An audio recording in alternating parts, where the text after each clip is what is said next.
We are live, and good evening, everyone. Thank you so much for joining us this evening. My name is Angela Munson, and I am Outreach and Legislative Director at Oklahoma Policy. Together, Oklahoma is our outreach advocacy arm, and we are thrilled to be sponsoring this post-debate discussion tonight with our friends at Rock the Native Vote. So we're very happy to host and very happy that you join us. Take a moment, text a friend, send a message, post on your Facebook account, your Twitter account. Try to tell people to join us tonight for what we know will be an extremely interesting debate. And I'd like to recognize my good friend David Wilson, who's with Rock the Native Vote, and he right now is at the historic Yale Theater, South Oklahoma City, with a viewing group. He's muted, so we're going to get him to unmute. We hope here in just a second and say welcome to everybody. Dave, if you can hear me, we can see you kind of, sort of. David's having some technical play difficulties, clearly so. We hope that all of you are joining us tonight, where I want to say almost entertained, but we're enlightened by the discussion tonight between the two candidates for the governor's race. We know there are other candidates too, and I hear tell that there may be another debate scheduled for those candidates that were not on tonight. We're going to try to get David back in at some point, but I don't want to stretch or stall too much longer. Again, David Wilson with Rock the Native Vote is How's co-sponsoring that? This the event. should be a lot Okay. better. Angela, can you hear me now? We can hear you, David, but we can't see. Good. There What you is it? are. Thank There's you, Angela, David. for hosting this event on policy. Rock Native Vote is always excited to help us learn about our responsibility for voter engagement. And so we're at the historic Yale Theater in Capitol Hill. Had a wonderful group of young folk with us tonight, and we're excited for the panel. So thank you for hosting us. Hey, David, thank you for joining us. The Native Vote is a great partner. I know you want to get back. He's got a group of people who were there watching the debate. And I know our viewers didn't sign in to hear us, but they signed in to hear this astute panel that we have with us. So I want to introduce the individual who's going to be moderating the discussion tonight. And we call it a discussion. The people who have been assembled to share their views on varying issues and thoughts about possibly what the candidate said, but possibly just what they think makes good policy and good government for the people in Oklahoma. So Taz is here. There he is, Taz Al-Michael. Taz is a new organizer with Together Oklahoma Policy, working in central Oklahoma. He's not a stranger, I think, to anybody across the state. His experience expands way beyond his chronological years. So Taz, thanks for stepping up to do this tonight. And I'm going to just turn it over to you as we bring in our panelists, and I'm going to sit back and enjoy the discussion. Thank you again. Thanks to all of our panelists and to our viewers. Thank you for being with us this evening. And thank you, Angela. Thank you so much for giving me this opportunity to be able to be our moderator today. Like she said, my name is Tazim Al-Michael. My pronouns are he, him, his, and I serve as the Central Regional Organizer for the Oklahoma Policy Institute. But enough about me. Let's get into it. Let's see who else is going to be joining us here tonight. We've had a wonderful debate that we saw today. A lot of good and spicy takes.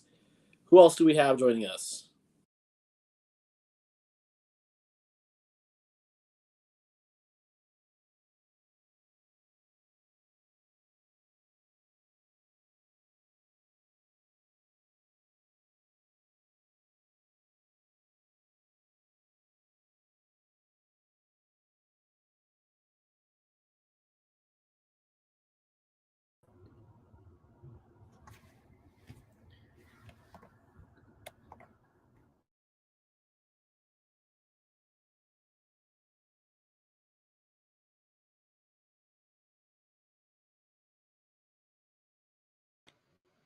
Taz, we can't hear you.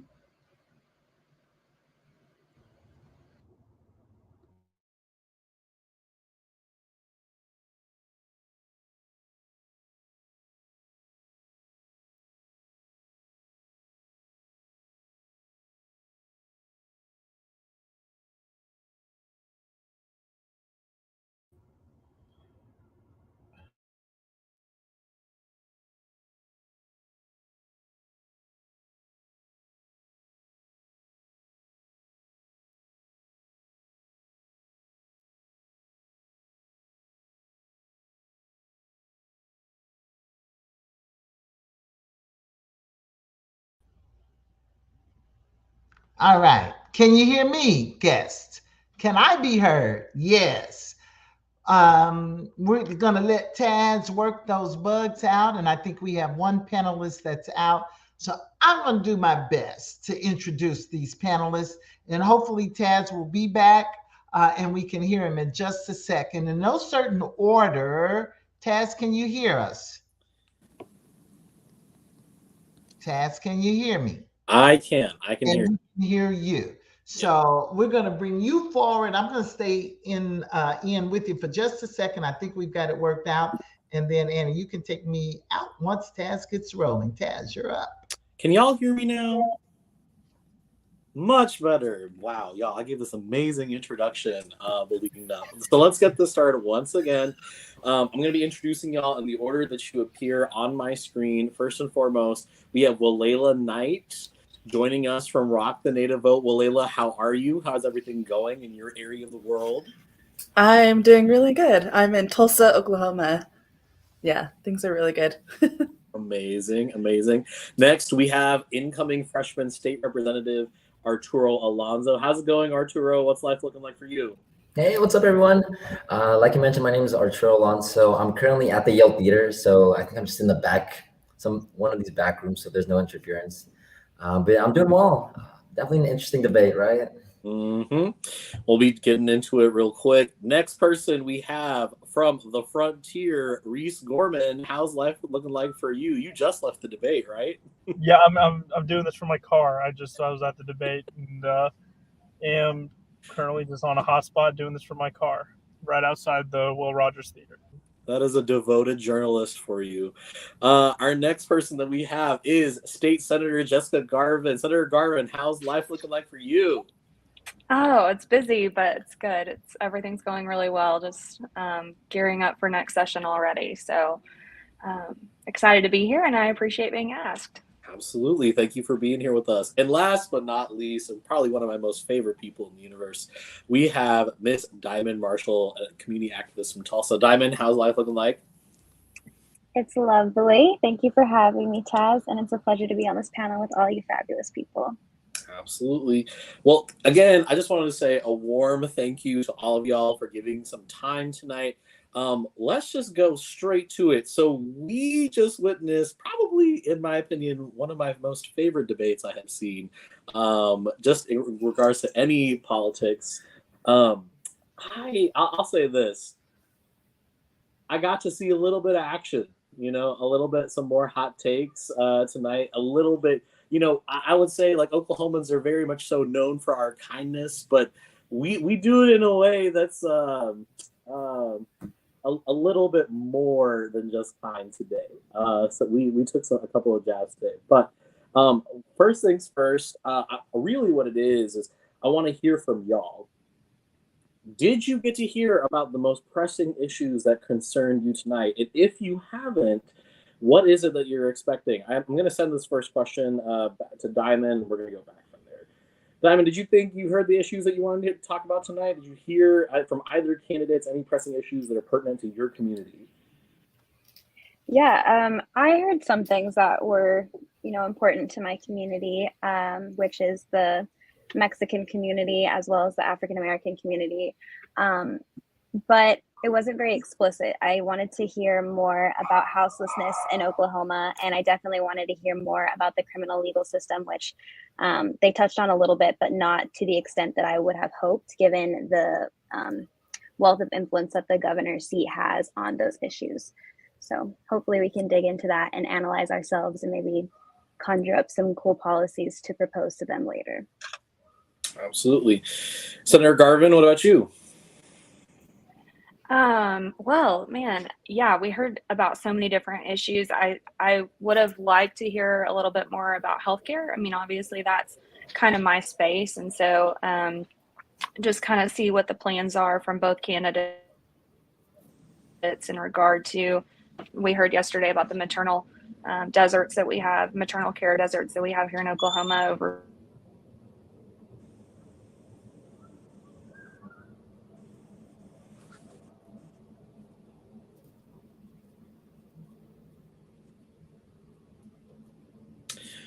Okay, well, it looks like we're having a little bit of connection stuff. Reese, you just left the debate. As a journalist, what are some of the things that you were looking for? I was just looking. Sorry, my screen's kind of messed up. I'm doing this from my car. I had to be at the debate. But it's a little not. It's kind of dark. You're good. We can see you. I mean, I just wanted to hear the candidates talk about the issues. I thought they did a good job. I mean, they talked about their issues. They hit their talking points, and I thought it was really the first time we got to see the two. We saw them share stage together at the Oklahoma Petroleum Alliance at that forum. That was mostly just energy. This kind of was a wide range of things. I think Trace and Storm do a good job in ensuring that the candidates answer the questions. They don't get away with just kind of beating around the bush kind of thing. And yeah, I don't know if I'm allowed to cuss on this. I almost did. But they don't get around with just kind of giving nothing answers. So yeah, Storm and Trace do a really good job in ensuring that the candidates answer the questions. So I thought that was a good time there. Just hearing them talk about the issues. I mean, some things that the candidates have never said before in public, in interviews with me and interviews with other journalists. They've never said before. They said on that debate stage for the first time. And that was interesting to see from my point of view. So I enjoyed it for sure. All righty, State Representative. Yeah. So for me, my district is heavily Latino, and I know a lot of the districts that my community cares a lot about is education, workforce development, making sure we have good paying jobs for our families. So those two topics were definitely talked on. I definitely, similar to Senator Garvin, I would have liked to hear a little bit more on healthcare, especially because there is lacking healthcare access in my community. So I would have really liked to see a little bit more on that.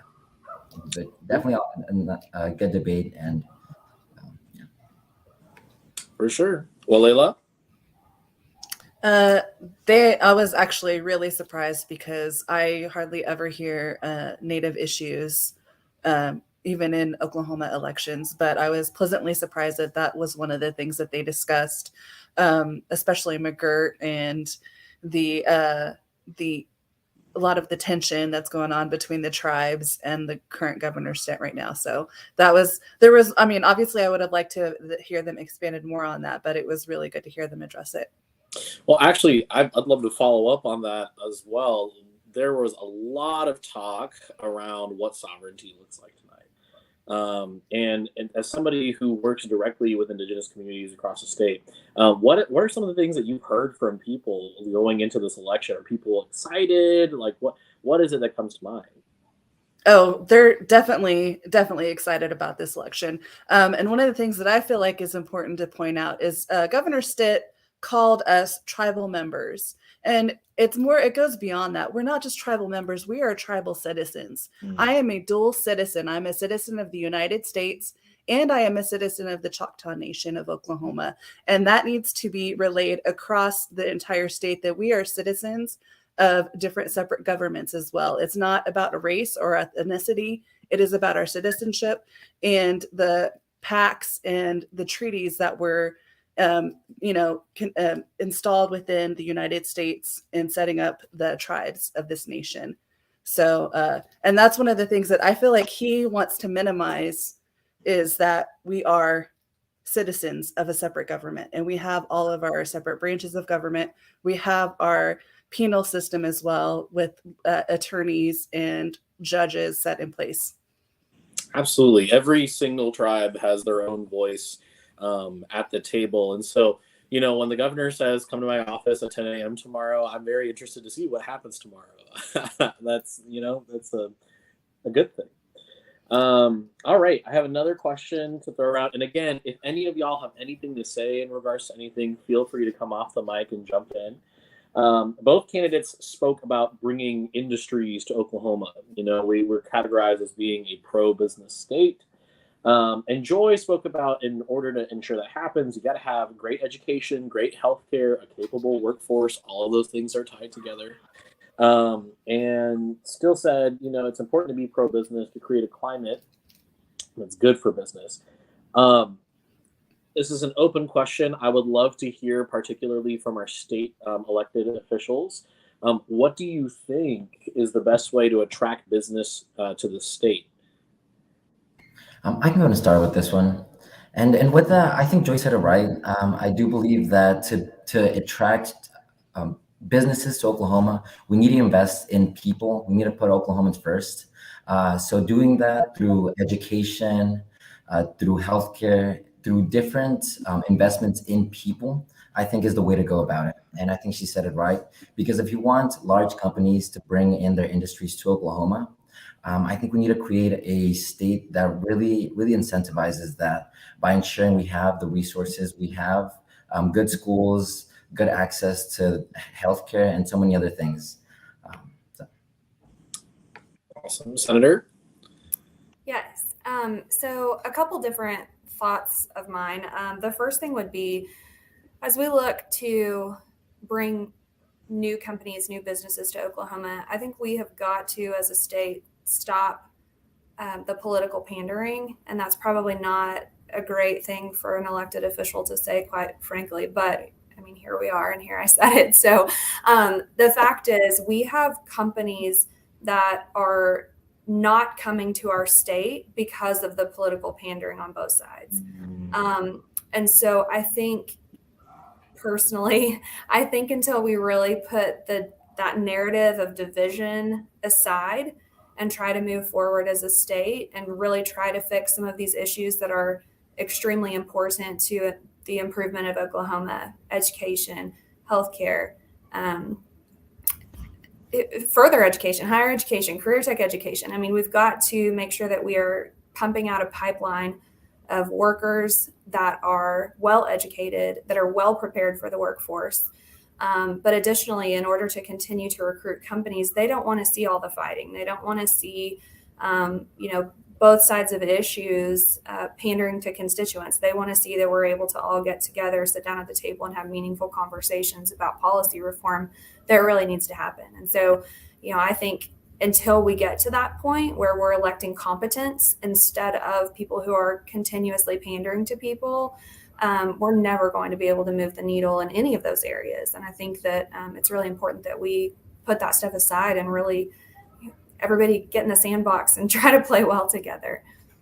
Absolutely. I love that answer. And I really have to say, tonight we heard a lot from both candidates, like the word Biden mentioned a lot. And I think especially in a gubernatorial election, like we are really focused on local issues right now. Oklahoma has had a history of not trying to, talk too much when it comes to national stuff. But to be honest, like it feels correct in that assumption sometimes. We have a lot to work with while we're here. And speaking more onto some of those local issues, the turnpike has come up. And I'm really interested to hear particularly from our community organizers and also Reese. Reese, I know you spent some time in Norrin. I just have one thing. Yeah, go ahead. Sorry, just jump in.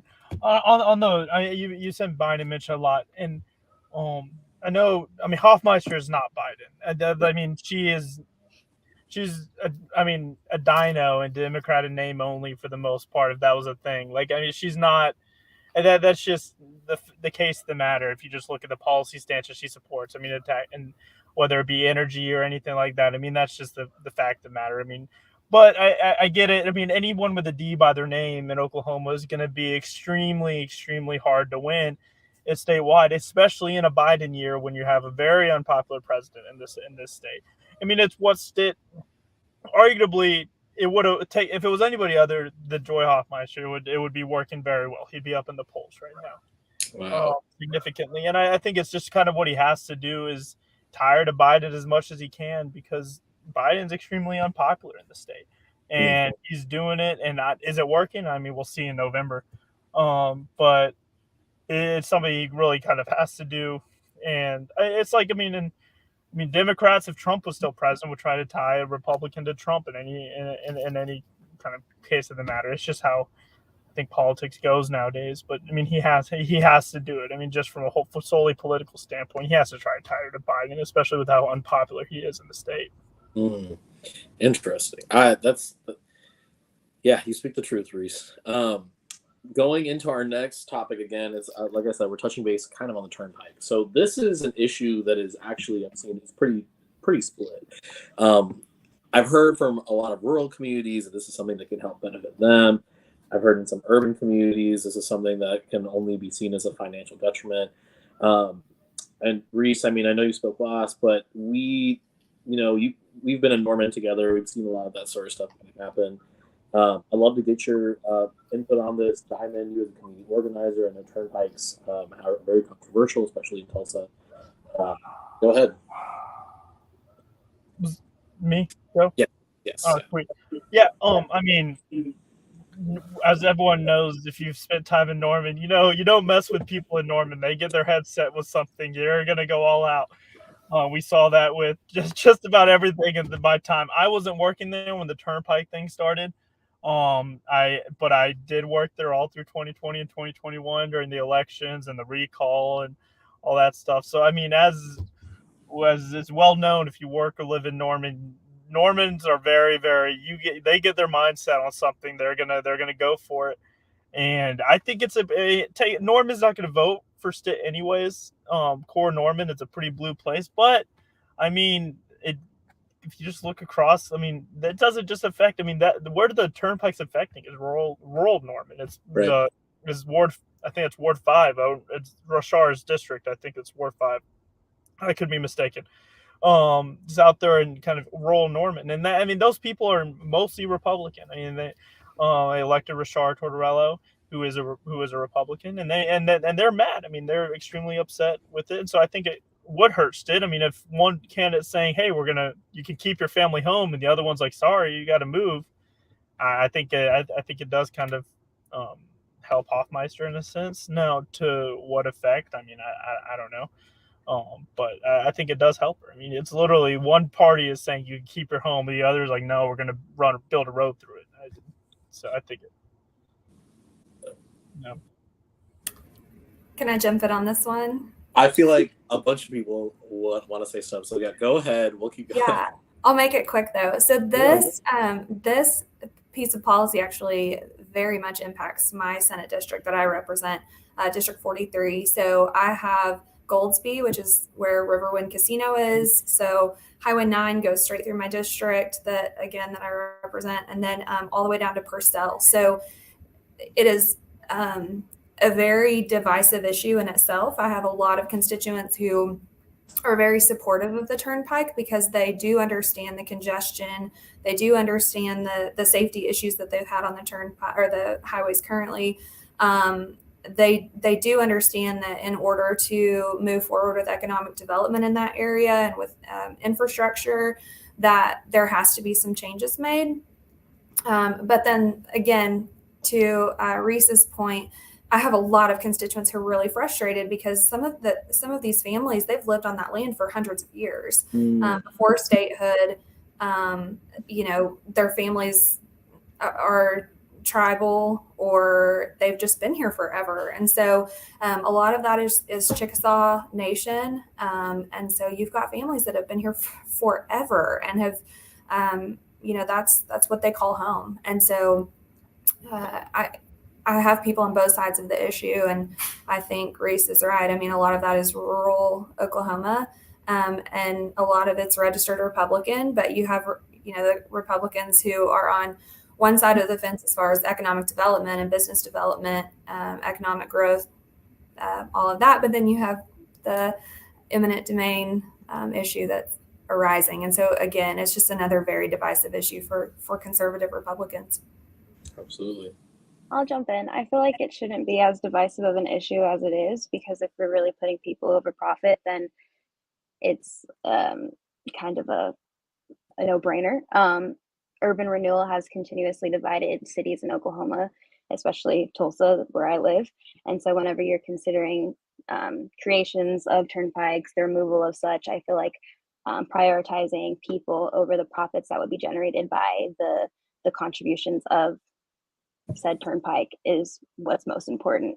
And so I would be interested to see how people are engaging the communities and really leveraging the feedback that's given by those communities. And in what I witnessed in this debate, Joy spoke directly to the feedback that she received from Normans, and that was what stood out to me.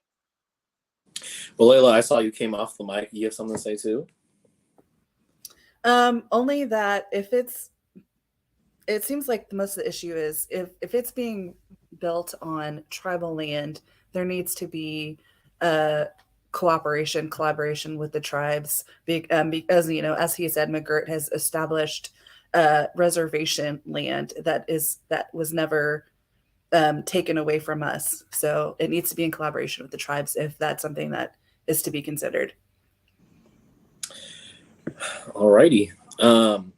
I'll be honest, you know, I did tweet a little bit during this debate. I have some hot takes of my own. Personally, I would love to see $5 billion used on like a train or transportation across the state of Oklahoma, but that's just me, and this panel is not about me, it's about y'all. My follow-up question is, and this is to all of you, how does the role of the governor directly impact your line of work? I want to go ahead and start this off with incoming freshman representative Arturo. Thank you. Well, I'd say for me, I mean, the governor definitely has a direct impact in my line of work.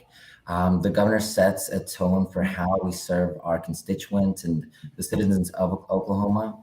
The governor sets this tone for the legislative priorities. And we definitely, going back to kind of, you know, economic and workforce development and really investing in people here in Oklahoma. I think it's important that the governor does prioritize the citizens of Oklahoma, the people that, you know, the residents, the people that live here, and making sure that those voices are being heard. So I'd say that would be a big one. You know, I'm still learning, still getting used to this political world. So that would be my answer. Awesome. Walela? Okay, he affects it in two different ways. First of all, in voter registration and especially voter suppression. Some of the things that I wrote down was in 2019, 90,000 people were purged from voter registration alone, and then in 2021, 115,000 people. So in regards to just voter registration alone, that has impacted everything that I do, and in regards to even getting people registered to vote, because it's like running, you know, it's running on a wheel. It just keeps going back and forth. But in regards to the tribes, everything that he does, I mean, I do have to give him credit that he got all of the tribes of Oklahoma to unite whenever he attacked tribal compacts. And we've never seen that happen ever in the history of Oklahoma, getting every single tribe to unite as one. So, and I think that's something that needs to happen again. Senator Garvin? Well, if it's okay, I'd actually like to take off my legislator hat for a moment and just talk about my role previously as a nursing home administrator. I have to give complete kudos to the governor in that respect. He was instrumental in making sure that long-term care facilities across the state during COVID had exactly what they needed. I reached out to him a couple of times before I even got elected about some concerns that I had as a nursing home administrator. He was very open to having those conversations and really listened to the concerns that the industry had regarding testing and just all sorts of issues. So he was very responsive. He set up a team, gathered some of the best minds to ensure that we were doing exactly what we should have been doing as far as keeping people safe. Additionally, when it came time that COVID was kind of dwindling down a little bit through the first surge or second surge, I guess, he reached out to me at an event and he was like, "Senator, I want you to get nursing homes reopened. People want to see their families. It's, you know, it's good for families to be together. Physical touch is important." And so he truly was valuing that connection with family and how important that was. And so I just have a tremendous amount of respect for him in that sense, that he recognized how important that was and made it a priority. So for my professional or former professional life, he was an incredible governor to work for and work with. And I just, again, have a lot of respect for him with that. Absolutely. Diamond? Will you repeat the question? It's Yeah. how does the position of governor affect your line of work? Oh, wow. How does it not? As a community organizer, there's so many ways that he impacts, or the governor impacts, the things that we do from a day to day. I'll start with education. I used to be an educator. I was a middle school teacher. When you have issues such as House Bill 1775 that are passed, that negatively impacts my experience or educational experience altogether within the classroom. Then there's the issue of houselessness and just thinking about where federal funding is going as it relates to Tulsa, with us having the 11th highest eviction rate in the nation. Thinking about different state preemptions that are in place that limit the work that I can do on the ground, whether it be in implementing an OIM or implementing right to counsel. There are so many different ways that the governor's seat can help influence what we do at the city or the local level. Outside of that, when I think about criminal legal system reform, I think about all the different House bills that are signed, which to give Stitt his flowers, I guess, there are many different bills that he was able to sign that have directly impacted in a positive way the efforts that I am a part of in dismantling the carceral state. However, we are not even close to being where we need to be in that regard. So I really would prefer a governor that is listening to the people, and the parole board that he appointed more rapidly. And outside of that, I would say healthcare equity. I'm a woman. And when you think about abortion, you think about the different ways that we are not able to have the autonomy over our body in this state. There's so many different ways that it impacts not only my work, but also my personal experience and livelihood here in Oklahoma. Hopefully that answers your question. I kind of went on a rant there, but there's so many different ways that this seat influences everything that I do. Absolutely. No, and please, we want the passion from everybody. Reese, you're the journalist. You're up at the Capitol reporting on and giving us the news. Tell us, how does the position of governor directly impact your work? Yeah, I mean the governor is really, I mean it drives the news cycle. I mean, and I'm sure Senator Garvin can tell you as well. I mean, a lot of things get passed in one chamber or another chamber. They go through committees or bills get introduced. They never actually get a hearing. They'll make a few headlines, but like ultimately, the chamber passes the thing. If the governor doesn't sign it, or if then there's going to be a story about him not signing something. There's going to be a story about him signing it. Like, I mean, the governor drives the news cycle. I mean, they change. I mean, it is that if you look at all the abortion ban stories, that abortion has been banned except to save the life of the mother.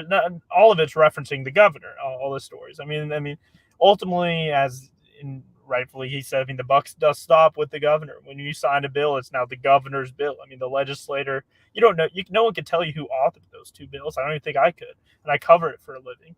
But I could tell you who signed it, and that was Governor Stitt.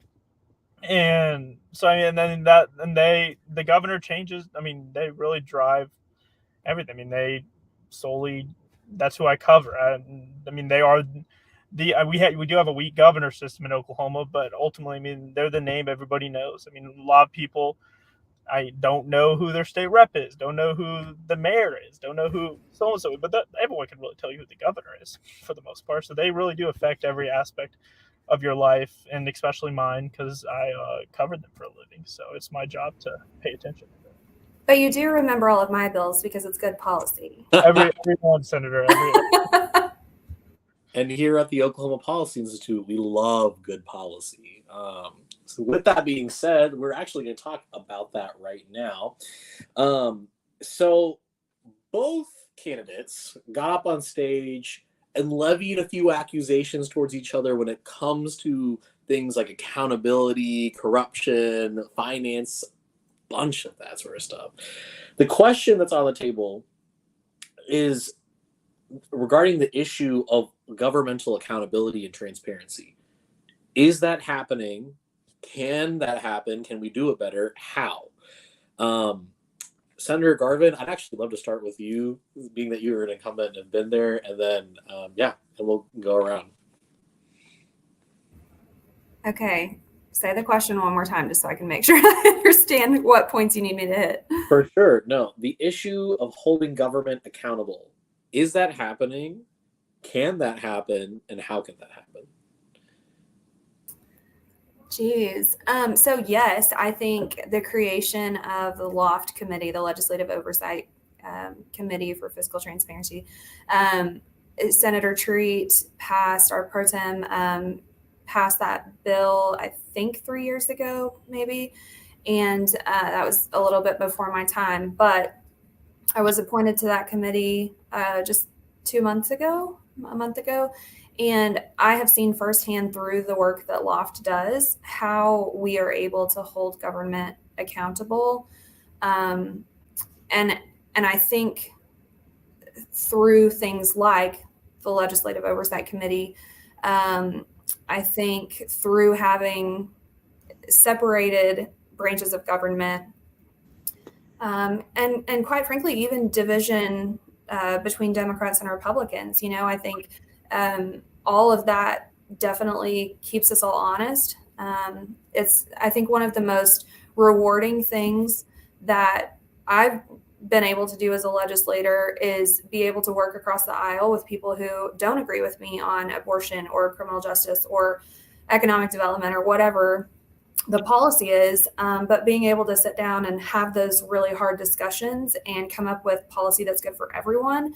I think those are the situations that help us maintain transparency in government, especially in the legislature. And then we have organizations such as LOFT, and Mike Jackson and his team do a phenomenal job, and they are reporting to us constantly the things that they're finding. And I think what they do is important. And our state auditor, Cindy Bird, phenomenal. So again, I think we have varying levels of people who keep us accountable, LOFT and the auditor being two of those big parts of that. What about our organizers and coordinators? I'd love to hear from y'all. I feel like the Epic Charter School situation is definitely proof that there does need to be accountability. And there was no accountability. There was a lot of blaming back and forth between the two candidates in this forum. So, obviously there does need to be more in regards to budgets and money spent, and especially in regards to education. So, yeah. Awesome. I agree with that point. And I'll also add that I feel like state budgets should be directed at meeting fundamental needs and advancing equity to meet those goals of the people. This could look like having a statewide participatory needs assessment or a participatory budget process. And I just feel like there needs to be a new framework in how things are decided, because there are a lot of disconnects, whether it be disconnects with the Native community, whether it be the Hispanic community, whether it be the Black community. That representation is just not there. And whenever you have someone touting a 30% increase in police budget, and then saying something about accountability and knowing that we have police officers killing us every single day, there's a disconnect there. And so I feel like people need to be able to voice those concerns, but also be invited to the table to help create processes that are equitable. So maybe we can hold them accountable, but right now they're not being held accountable. Anyone else from the panel before I move on to the next question? Awesome. All right. So, and this we're approaching actually kind of the last points of our panel. So this will be a great segue. Both candidates spoke about, the savings that we've had, particularly Governor Stitt says we have the largest savings account in the state's history. We've cut taxes. We've talked about getting rid of some sales taxes, particularly around groceries. What do you think is the best way to use taxpayer dollars at this point in Oklahoma history? It's a pretty wide one. I'm a big healthcare advocate. That's something we've seen with a great expansion with Sooner Care in particular. I really think that we can actually get more people onto programs like this. But then also in things like education, right? Where do you think our taxpayer dollars need to be spent at this point in Oklahoma history? Anyone can come off mic. I'm going to agree with Diamond that a lot more needs to be done in regards to houselessness and the housing crisis. I mean, it's something that is extremely visible every single day. Anytime you go anywhere in Tulsa, a lot more people around you. And then, of course, the Shadow Vista Mountain apartments, that was an issue as well. So, and especially education. TPS is not what it used to be, for sure. And so those are the main two things that I think if we have a high savings, then that money needs to go back to the people, back to the communities. And I would definitely agree with that. I know affordable housing here in Oklahoma is there's not much of it going. So definitely incentivizing ways for people to create more affordable housing for people. Since property costs have risen and it's really hard to buy a house for anyone really right now. But big time on education as well, and finding ways to incentivize for our talent to stay in Oklahoma, I think could be something that the state could invest in more in. I know since I just recently graduated from OU, a lot of the conversation I have with a lot of my friends, they just want to leave the state because of lacking opportunities or the divisive politics. So definitely finding ways to incentivize people to stay in Oklahoma and keeping our talent here, whether that be ensuring teachers stay to teach in Oklahoma, because going back to education, that is one of the areas that's definitely suffering most right now in Oklahoma. Absolutely. All right, y'all. Ooh. Senator, go ahead. I'm not saying that I disagree completely, but what I will say in regard to the savings account is I think probably all of us are able to remember a time in Oklahoma history when we had massive across the board cuts. My husband's a social worker. He works for DHS. I have worked in long-term care for 18 years. I mean, I've lived through those cuts professionally, and as has he. So although I understand that there is frustration with having that large of a savings account, I personally would rather have a savings account so that when the oil and gas that we rely so heavily on crashes again, when our economy crashes again, and unfortunately, we have a federal situation where inflation is out of control, government spending is out of control, and a lot of that is due to the presidency. Until we get that under control, we're going to see the trickle-down effects of that for years to come. And so as a fiscal conservative, I think it's extremely important that we do have a savings account, just like every single person in their own home. I mean, you should have 3 months at least of a savings account in case you lose your job or you have a medical emergency and you can't work. That's just responsible spending. And so as a state, I think that 3 months is not enough, obviously a year at a time.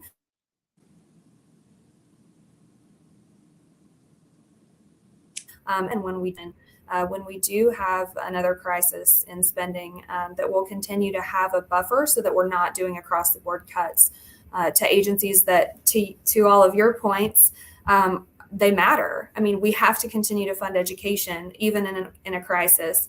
We have to be able to fund healthcare.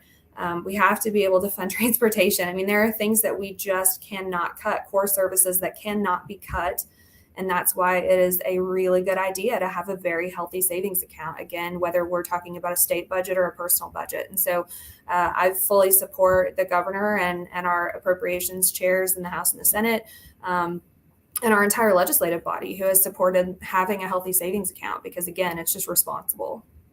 Absolutely. I think during 2020, at the same time as the pandemic, we were also experiencing, I believe, another dip within the oil economy as well. And so making sure that, we have a stacked savings account is very important. Hey, Taz, I want to add to that. So Sure. It is definitely important to have a savings account, and I also think that it's an immense privilege to have one, especially coming out of a pandemic. But I want to name that, take away the savings account, it's really important for us to prioritize spending in a way that honors the Oklahomans that we're trying to serve. And what that looks like is, to me, it's not having a 30% increase in policing, but using that money to have mental health services, and utilizing the leverage and the data and the research by different entities, nonprofits on the ground that are doing the work to help inform these policies and inform these budgets. So whenever you think about where our tax money should be going, I don't think that it should be going disproportionately to services that aren't serving us. And so, to the points earlier, yes, it's important to save, but it's also important to realize that there are needs that are not being met. And so the money that we do have needs to be divided in a way that is honoring all Oklahomans, and that's just not the case right now. Reese, I got a question for you, just being very specific here. While journalists normally don't comment on what should be spent or done, I would love to hear what your particular opinion would be on where you think spent. Oh, Reese is gone. Never mind. Well, it's okay. We'll move on then. Reese, are you back? Back. I don't know what happened. The car is not very reliable, I guess. Who would have thought?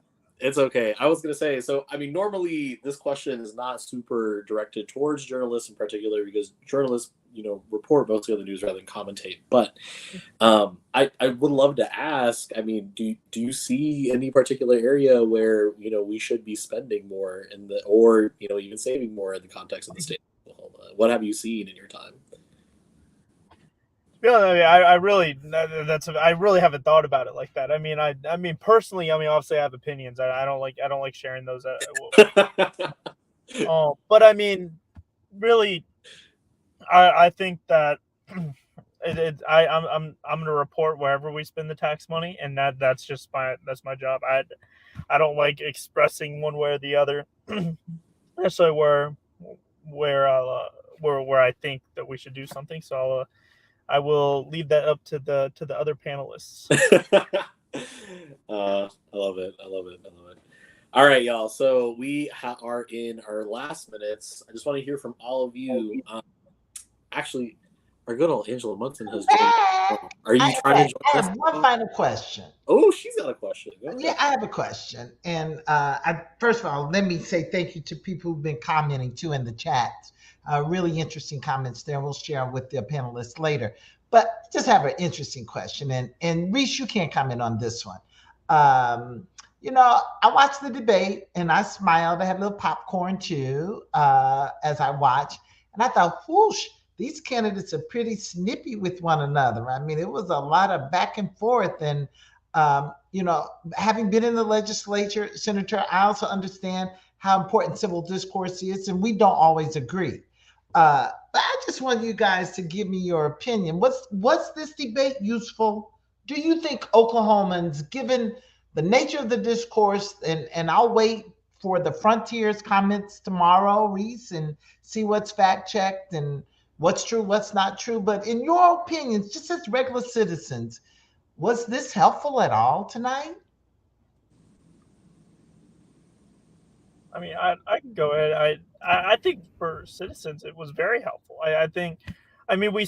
We did see some policy stances taken that I have even gotten in my extensive interviews with people. I mean, they, whether it be recreational marijuana, I mean, Hofmeister saying that she wouldn't support it if Stitt was governor. Stitt saying he wouldn't support it until the federal government regulates it. Whether it be the abortion, Stitt saying that he would, if the legislature gives him a bill that would then legalize abortion in case of rape and incest. I mean, he's never said that before. He said the opposite. I'll sign every case of pro-life legislation.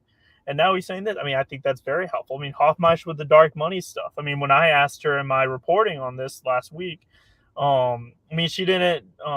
She couldn't really. She didn't say anything like necessarily be like, oh, I decry this. This shouldn't happen. On the debate stage, she did. She said, I don't think it should be involved in politics. I think that dark money. If I can get dark money out of politics, I would. I think there were some stances taken that I think the public can really use. I mean, and I was surprised at a lot of, I mean, as you said, a lot of debates where, I mean, there were some fireballs thrown at one another as we expected. I thought they were a lot of fun. It was entertaining. But also, there were some very good policy stances taken on both sides that I think help not even me as a journalist, but also the general public as well. How about you others? Comments quickly. So I'm going to disagree a little bit. No offense, but I feel like we did see a lot of the salty comments. Sorry, my dog is freaking out. We did see a lot of salty comments. It was entertaining, but at the end of the day, I still feel like the general public and even myself, I didn't hear a plan.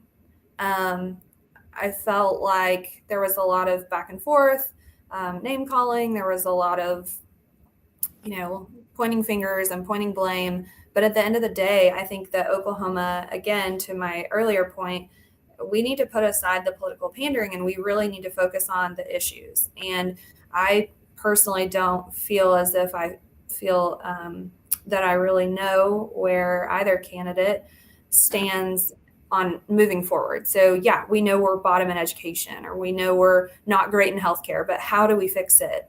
I've always said, and I think a lot of my colleagues would agree with this, that I am not a political person. I'm very much policy driven.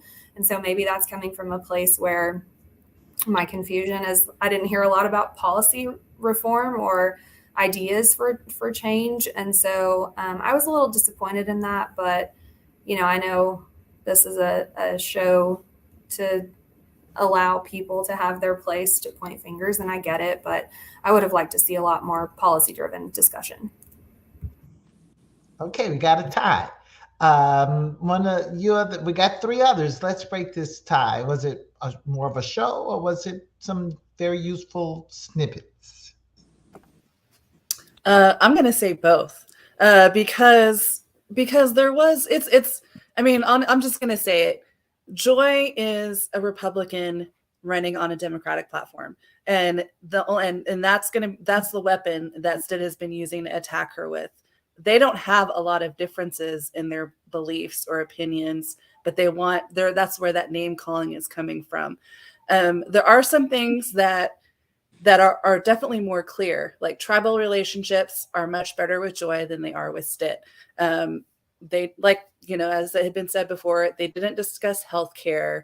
They didn't discuss really shelterless people. So, but then, and in that there, I do agree with the senator that there was a lot of name pointing. There was a lot of, just attacking based on political party only. And then that part's not helpful.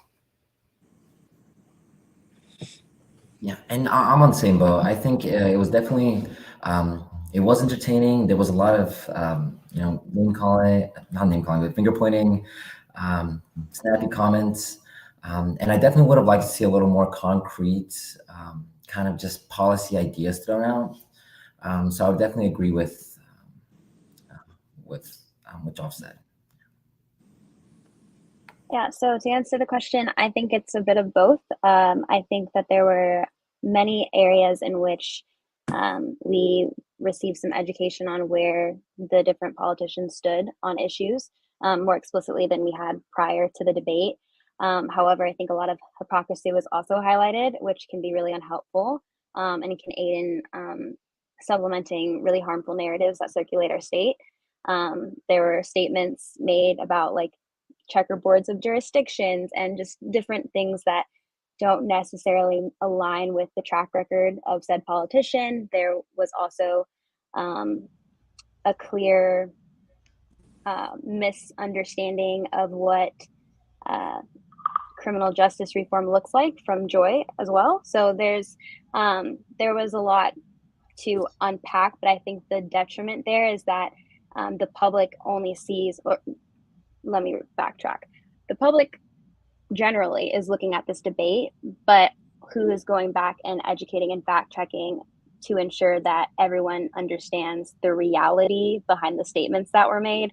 And that's what scares me, is that there were a lot of untrue things being shared, and that's something that makes me a little bit nervous, considering people might just take the debate for what it was and then go to the polls and vote based on that alone. And so right now, what I'm thinking of as a community organizer is, how do I take this debate and then go and educate my community on the actualities?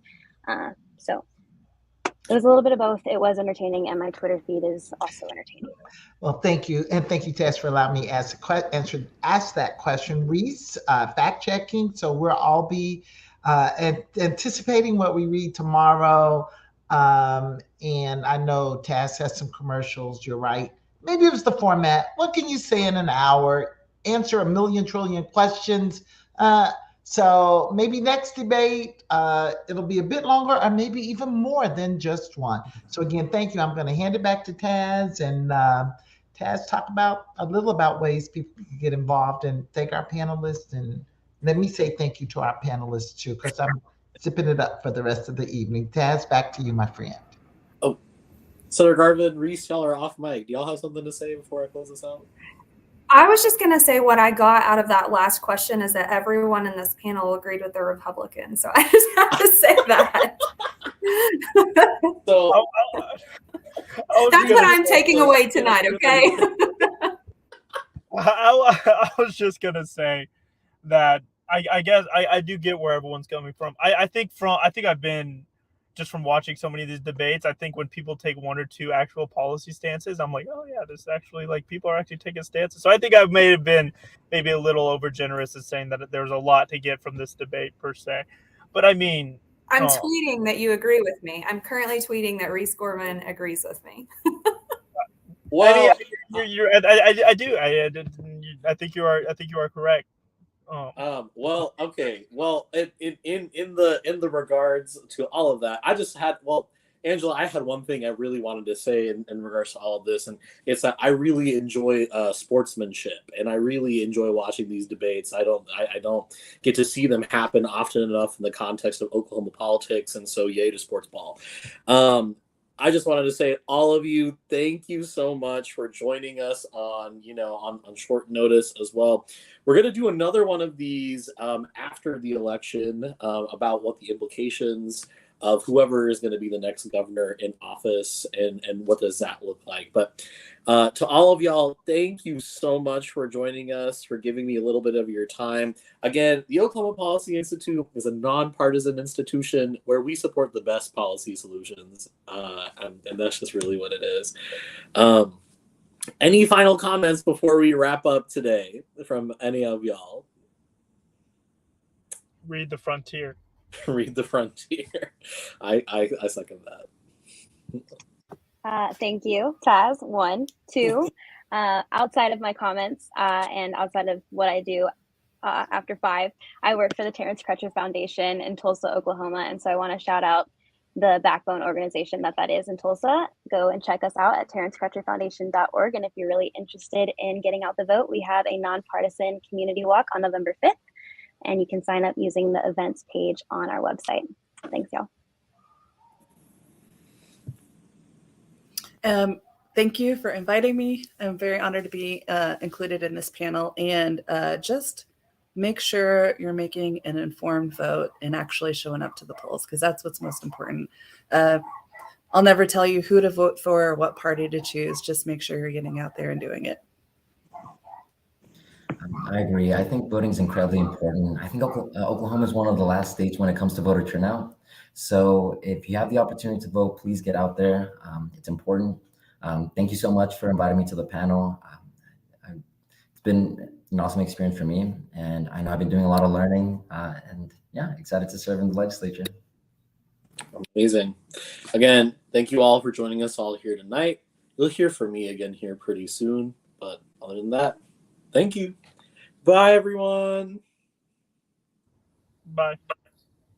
Thank you. Bye.